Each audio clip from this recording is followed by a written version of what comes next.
প্রস্তাবিত বাজেটের অর্থ সংস্থান করাটাই সবথেকে বড় চ্যালেঞ্জ হবে বলে মনে করেন অন্তর্বর্তী সরকারের সাবেক অর্থ উপদেষ্টা doctor Salehuddin Ahmed. Independent university Bangladesh আয়োজিত বাজেট আলোচনায় এ মন্তব্য করেন তিনি। বর্তমান ট্যাক্স কাঠামো ও রাজস্ব বিভাগের সক্ষমতা বিবেচনায় বড় অঙ্কের বাজেটের ব্যয় মেটানো অত্যন্ত কঠিন হবে বলে মনে করেন তিনি। এছাড়াও রাজস্ব সংগ্রহের বিভিন্ন পর্যায়ে দুর্নীতি ও অব্যবস্থাপনাও কাঙ্ক্ষিত কর আদায়ে প্রধান বাধা বলে মনে করেন doctor Salehuddin Ahmed.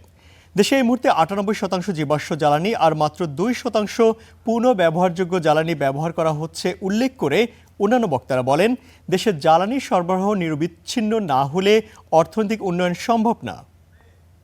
Now this year is a big ADP, big budget, and I don't have any comment on the budget because the political government definitely has their mandates. They are promises to the people. So at least they have to show the people that in order to fulfill our promises, we are having a big budget.